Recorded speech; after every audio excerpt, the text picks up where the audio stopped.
finally got my filming setup set up. What do you think? I got my stuffed animals, some manga in the back.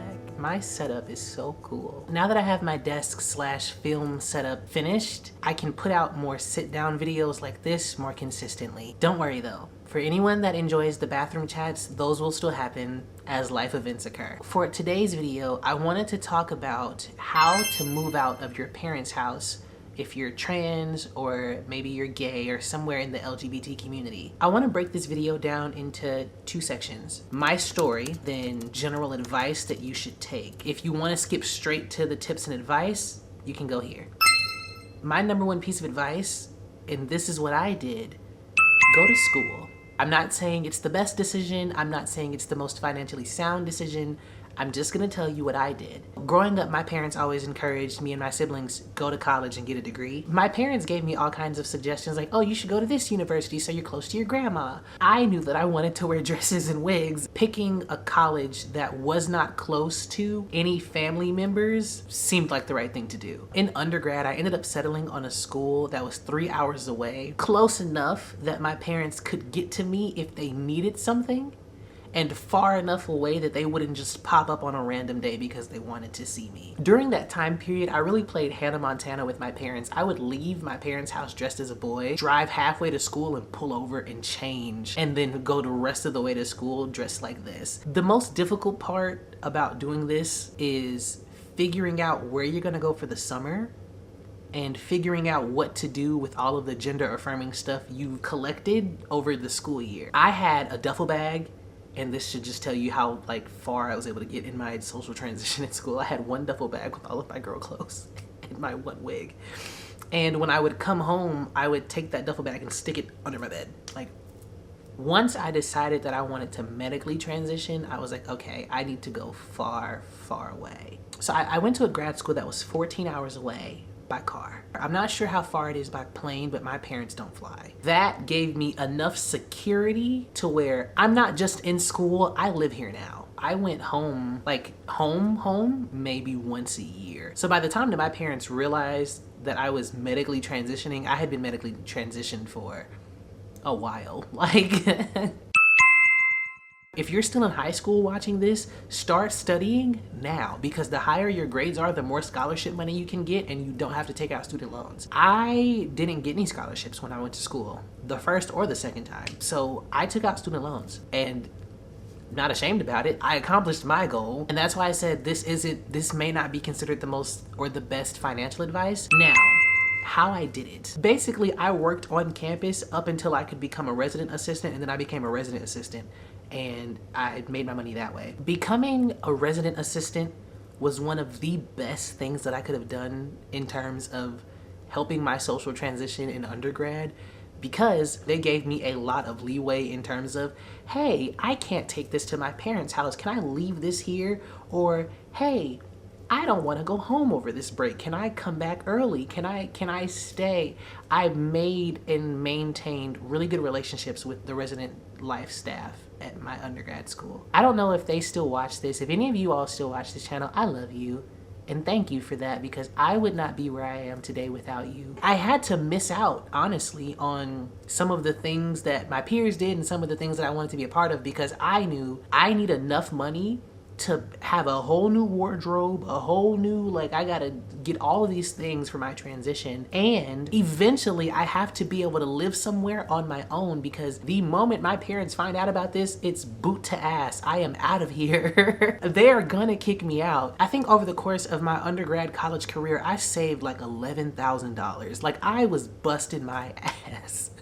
And so when I got accepted into grad school across the country, I left and I had a nest egg to take with me. If you're here from the story time, welcome to part 2 of the video. And to everyone that skipped ahead, thanks for waiting for us. I'm assuming if you're watching this video, you either haven't started your transition or you're really, really early in your transition. The #1 thing you need to get out of your parents' house is money. So the very first thing that you need to do is get some sort of income. Hormones cost money. Surgery costs money. You need gender affirming clothes. All of that costs money. You have to figure out how you're gonna pay for it. In terms of how much money you need, I would say you need a year's worth of rent, food, and gas money so that you can live. And then you need, let's say, $1,000 for gender affirming clothes and accessories, etc. And that's really thin, especially the way things cost now. And then if you plan on starting your medical transition, you need $3, $6, $9, probably another $1,200 on top of that to have money to start medically transitioning and be able to consistently, so that way you don't have to get on and then get off of it and get on and then get off of it. 10, 15 grand. It's expensive. It's very expensive. You have to be resourceful. Maybe saving $10,000, $15,000 is not possible for you. So you gotta figure out how to cut down costs. If you can't afford to get some sort of like hair extensions or something, can you start growing out your real hair? Look at thrift stores for accessible clothing that is more affordable. People host events where you can bring your clothes and then swap gender affirming things. Like those are things, but you wouldn't know that if you didn't look. The second thing that you need to do is figure out where you're gonna go. You wanna move to a place that can sustain you. Does this place have a big LGBT community? Does this place have LGBT centers and LGBT resources? What is this area like? If you can, try to visit the city you're thinking about going to, or see if you can find people online that make content about the city that you're going to, and make sure that that's where you want to go. I don't know the kind of parents you have. My parents, especially when I was coming up, wanted a reason. If your parents are the kind of parents that are like gonna give you some backlash for it, you have to figure out how you're going to tell them that you're leaving. And that for me was the hardest part, which is why I use school. The last piece of advice that I have for you, don't give up.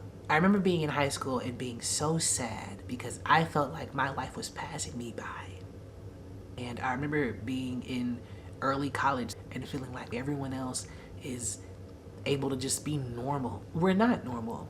We're different. And that's okay. If at any point I allowed myself to get overwhelmed and think that this life that I am currently living was inaccessible to me, there is no telling where I would be or if I would still be here. You can look at me and other trans girls and trans guys and trans masks online that share our stories. It is possible to get out. You have to not give up.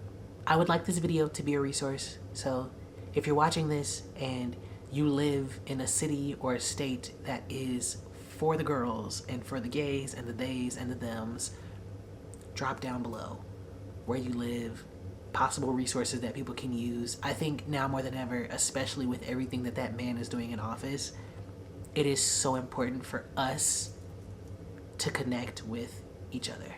If you have any other questions or anything that you want advice on, ask and I will do my best to help you as best as I can. You can drop a comment below, or if you don't want to do that and you want something more private, you can follow me on Instagram here at Written by Simone. And if you just want to keep up with me in between uploads, you can find me on Instagram and TikTok at Written by Simone. If I think of something else, I can always call you back.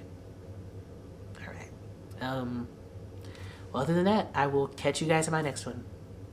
Peace and love, you guys.